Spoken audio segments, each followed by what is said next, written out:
দেখেন খুব ইন্টারেস্টিং ব্যাপারটা। ২৬ বছরের এক যুবক একদিন এমার্জেন্সি ডিপার্টমেন্টে হাসপাতালে বলছেন যে আমার ১ ঘন্টা যাবত মাথা ব্যথা করছে, বদহজম হচ্ছে, চোখে ঠিক মতো দেখতে পাচ্ছেন না। পরীক্ষা করে তাকে বুঝতে পারলো যে সে একসঙ্গে দুটো সিন্ডেনাফিল ট্যাবলেট খেয়ে ফেলেছে। সে একসঙ্গে দুটো খেলো কেন? সে মনে করেছিলেন যে দুটো একসঙ্গে খেলে তার ডিউরেশনটা অনেক বেশি সময় ধরে থাকবে। এই ঘটনাটা কিন্তু আমাদের আশেপাশে অনেকের সাথেই ঘটে থাকে। এবার জেনে রাখি যে এই সিন্ডেনাফিল ট্যাবলেট কারা খেতে পারবে না। এটা জানাটা কিন্তু খুবই খুবই গুরুত্বপূর্ণ। যাদের স্ট্রোক, হার্ট অ্যাটাক বা হার্টের সমস্যা থাকে তারা কিন্তু এই ওষুধটি খেতে পারবে না। বিশেষ করে যাদের স্ট্রোক হয়েছে এই ৬ মাসের মধ্যে কিন্তু এই ট্যাবলেটটি খেতে পারবে না।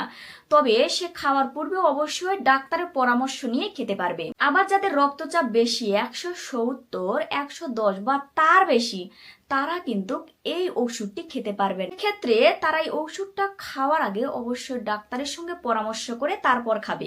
এছাড়াও যাদের রক্ত স্বল্পতা থাকে, পাকস্থলীর আলসার থাকে, যাদের ব্লিডিং সমস্যা, হিমোফিলিয়া আছে, তারা যাদের কিডনিতে সমস্যা আছে তারা কিন্তু এই ওষুধটি খেতে পারবে না, খাবে।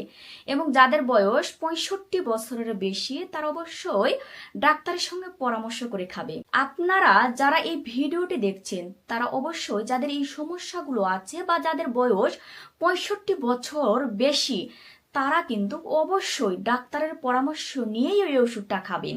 ভিগোরেক্স ট্যাবলেট, যা পুরুষদের শারীরিক দুর্বলতা এবং বিশেষ সমস্যা দূর করার একটি ঔষধ। এর মূল উপাদান হচ্ছে সিন্ডেনাফিল সাইটেট, যা একজন পুরুষের শরীরে রক্ত চলাচল বাড়িয়ে আত্মবিশ্বাস ফিরিয়ে আনে।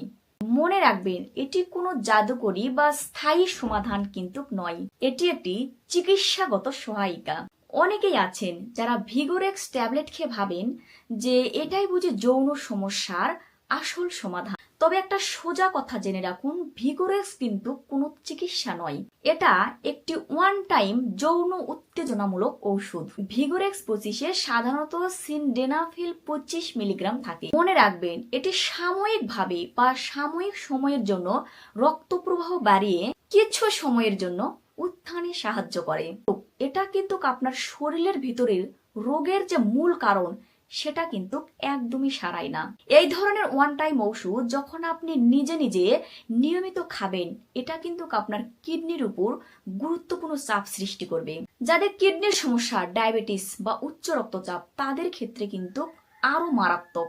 অনেকেই ভাবেন কি জানেন যে একবার খেলে কি হবে, কিন্তু কঠিন বাস্তবতা কি জানেন, একবারের অভ্যাসে কিন্তু আস্তে আস্তে আপনার ভিতরের শরীরে ক্ষতি করতে পারে। সুতরাং সতর্ক থাকুন এবং ডাক্তারের পরামর্শ ছাড়াই এই ঔষধটি থেকে দূরে থাকুন। আপনারা যখন এই ওষুধটা অন্যান্য কোনো ঔষধের সঙ্গে খাচ্ছেন তখন অবশ্যই আপনাকে মাথায় রাখতে হবে ওষুধটাতে কিন্তু ড্রাগ ইন্টারেকশন রয়েছে। দেখা যাচ্ছে এই সিন্ডেনাফিলের যে পাওয়ার তা শরীরে আরো বেশি বাড়িয়ে দিতে পারে, আর এতে করে কিন্তু আপনার শরীরে কোনো সাইড এফেক্ট দেখা দিতে পারে।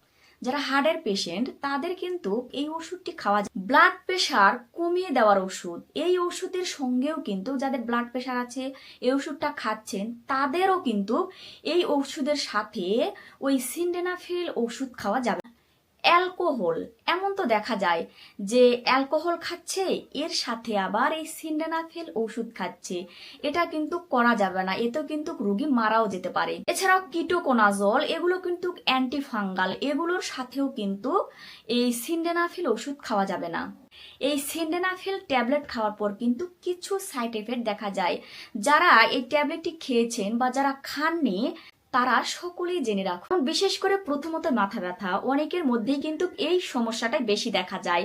এছাড়াও লালচে ভাব বা পিঠে ব্যথা, পেশিতে ব্যথা, এই ওষুধটা খেলে কিন্তু চোখে ঝাপসা দৃষ্টি দেখা, বমি বা বমি বমি ভাব, মাথা ঘোরা হতে পারে, এমনকি চুলকানি বা র্যাশও হতে পারে। এবং কিছু কিছু ক্ষেত্রে কিন্তু অ্যাডভান্স কিছু ইফেক্টও দেখা দেয়, যেমন এই ওষুধটা খাওয়ার পর কিছু ইরেকশন, যেমন পুরুষাঙ্গ শক্ত হয়ে থাকা। এটা যদি ৪ ঘন্টারও বেশি সময় ধরে থাকে তাহলে দ্রুত অবশ্যই ডাক্তারের শরণাপন্ন হবে। যাদের মাত্র বিয়ে হয়েছে তাদের কিন্তু অনেকেরই প্রশ্ন থাকে যে আমি এই ওষুধটা খাবো কি খাবো, তার মধ্যে একটা অন্যরকম ফিল হয় যে সে পারবে কি পারবে না। আমাদের সমাজে কিন্তু একটা প্রথা কি তার টাইম সে কত সময় ধরে পাচ্ছে, সে তার পার্টনারকে সঠিক সময় দিতে পারছে কিনা, বিষয়গুলো কিন্তু যখন দেখবেন প্রথম প্রথম কারো বিয়ে হয় তখন কিন্তু তাদের মাথার মধ্যে এই জিনিসটা বেশি ফিল করে। আর তখন সে কিভাবে যে একটা ট্যাবলেট খেয়ে নি।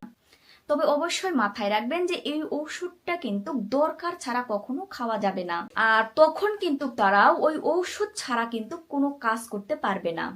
আবার অনেক যুবককেই কিন্তু দেখা যায় যে তার সময়টা অনেক ডিপ্রেশনের মধ্যে দিয়ে যায়। চাকরি বাকরি বা তার ফ্যামিলি, তার অনেক কিছু নিয়ে কিন্তু একটা মানসিক চাপে থাকে। তখন কিন্তু তার মধ্যে যে এই ইরেকশনের সমস্যা সেটা কিন্তু দেখা দেয়। তাই ঔষধ খেয়ে বা ওষুধের উপর নির্ভর করে যে আপনার জীবনের এই সিদ্ধান্ত নেবেন, এটা কিন্তু আপনি আপনার পার্টনারের সঙ্গে সহযোগী হন, তার সাথে খোলামেলা কথা বলুন, কিন্তু আপনার সমস্যা সহজেই সমাধান করা সম্ভব। ভিডিওটি ভালো লাগলে আপনার পরিচিতদের সঙ্গে শেয়ার করুন। সবাই সুস্থ থাকুন, ভালো থাকুন। ধন্যবাদ সকলকে।